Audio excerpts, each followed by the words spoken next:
జై శ్రీరామ్. నేను భోగేశ్వర్ శివశక్తి. తిరుపతిలోని ఎస్వి ఇంజనీరింగ్ కాలేజీలో త్రిబులీకి సంబంధించినటువంటి డిపార్ట్మెంటల్ హెడ్ చెంగయ్య అనే వ్యక్తి కాలేజీలోని క్లాస్ రూములో పాఠాలు చెప్పడం మానేసి బైబిల్ని బోధించడం మొదలుపెట్టాడు.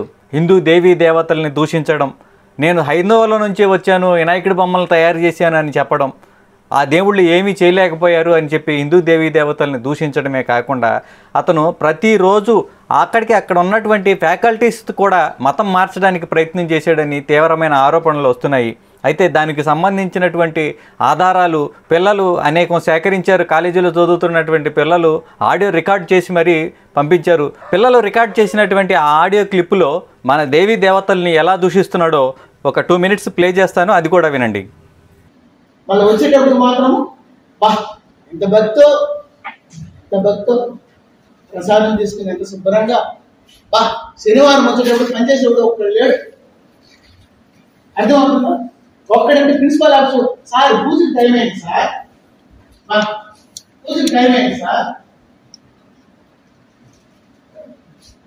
ఈ బ్రతుకు సోమవారం శివుడిని పూజించింది, బుధవారం అయ్యప్ప స్వామిని పూజించింది, అర్థమవుతుంది, బేస్తవారం సాయిబాబాను పూజించింది, అర్థమవుతుందా, శనివారం అంటే వెంకటేశ్వర స్వామిని పూజించింది. నా తల్లిదండ్రులు దీపారాధన చేసేవాళ్ళు సూర్య నమస్కారాలు చేసుకునేసి మొక్కుకున్నటువంటి బ్రతుకుల్లో చేస్తుంది. పైకి మాత్రం భక్తి బాగానే కనబడుతుంటుంది, బట్ లోపల మాత్రం క్రూరమైనటువంటి ఆలోచన. అర్థమవుతుందా? బహుభయంకరమైనటువంటి క్రూరమైనటువంటి బ్రతుకు. ఆ బ్రతుకుల్లో నుంచి మార్పు తీసుకురాగలిగినటువంటి దేవాది దేవుడు. ఆ తల్లి గారికి కూడా నేను అదే చెప్పాను, అమ్మ మీరు ఏ దేవుడని ప్రార్థన చేయదు, ఓ దేవుడా నువ్వెవడు. అర్థమవుతుందా? ఓ దేవుడు నేను చెప్తున్నాను, మా దాంట్లో కూడా క్రిస్టియానిటీ నమ్ముకున్నటువంటి వాళ్ళు బహుభయంకరమైనటువంటి పాప పరిస్థితులు ఉంటుంది. But my God is going to be judge. అంత క్లారిటీగా మీ రుద్ర పూజలు, మీ రక్త ప్రాంతాలు, మీరు ఏమైనా చేసుకుని నేను మాట్లాడుతూనే ఏం ఇచ్చానంటే ఏదైతే చూపించరా యేసు క్రీస్తు నామంలో ప్రార్థన చేస్తున్నా అడిగి పెట్టి అక్కడ కాపురం చేయకపోతే నేను మనిషిని కాదు, నా దేవాది దేవుడు మనిషి. 2017 నుంచి కూడా ఇతను ఈ విధమైనటువంటి మత మార్పిడులకు ప్రయత్నం చేస్తున్నాడు, కానీ ఎవరూ చెప్పడానికి ముందుకు రాలేదు. అలాంటి పరిస్థితులలో విశ్వ హిందూ పరిషత్, బజరంగ్ దళ కార్యకర్తలు ఎవరైతే ఉన్నారో హిందువులు, వీళ్ళంతా కలిసి ఆ ఆడియో రికార్డ్స్ని పట్టుకుని ఈరోజు ఆ ఎస్వి కాలేజీలోకి వెళ్ళి ఆ చెంగయ్యని ప్రశ్నించడం జరిగింది.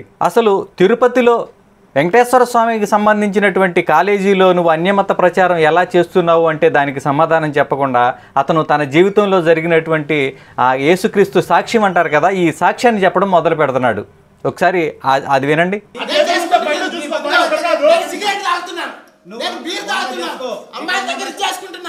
నా 2 చేతులతో వినాయకుని విగ్రహాన్ని సూలేపేట బస్ స్టాండ్ లో, సూలేపేట సంగాలం చెరువులో మట్టి భుజాల మీద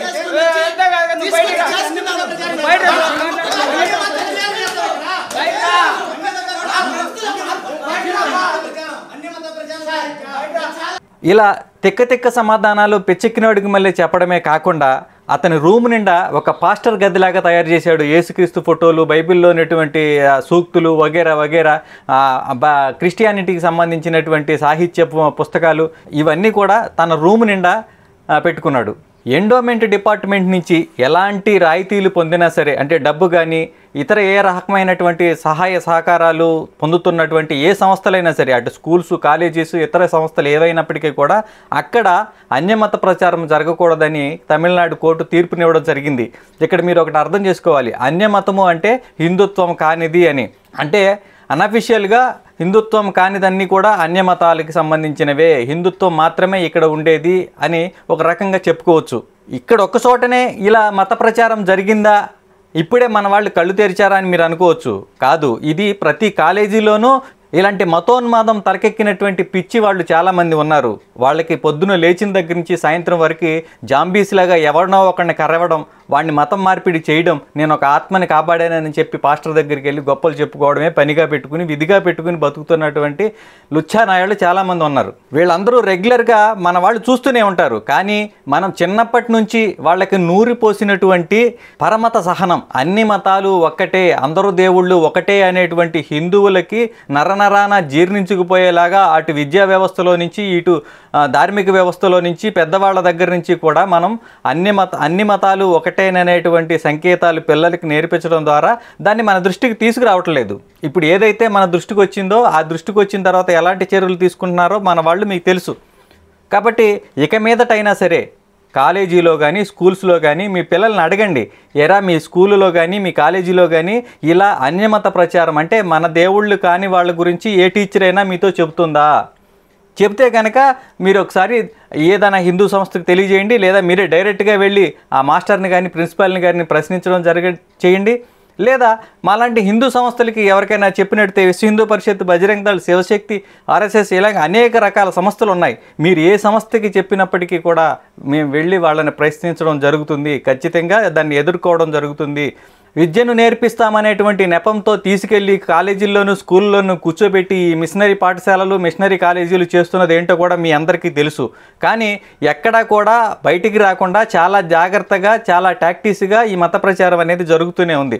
కాబట్టి మీ పిల్లల దగ్గర ఒకసారి ఈ ప్రస్తావన తీసుకువచ్చి తమ కాలేజీల్లోనూ స్కూల్స్లోనూ ఇలాంటివి జరుగుతున్నాయేమోనని ఆరా తీసి ఏదైనా హిందూ సంస్థకి తెలియజేసే ప్రయత్నం చేయండి. ఆ తర్వాత అక్కడ ఏం చేయాలి ఎలా చేయాలి అనేది ఆ సంస్థలు నిర్ణయిస్తాయి. ఇక మీదట ఇలాంటి మత మార్పిడులు జరగకుండా ఉండాలంటే మీ దగ్గర నుంచి కూడా ఈ సహాయ సహకారాలు అవసరం అవుతాయి. కాబట్టి ప్రతి హిందువు కూడా దీని మీద కూడా దృష్టి పెడతారని ఆశిస్తూ జై శ్రీరామ్, భారత్ మాతాకి జై.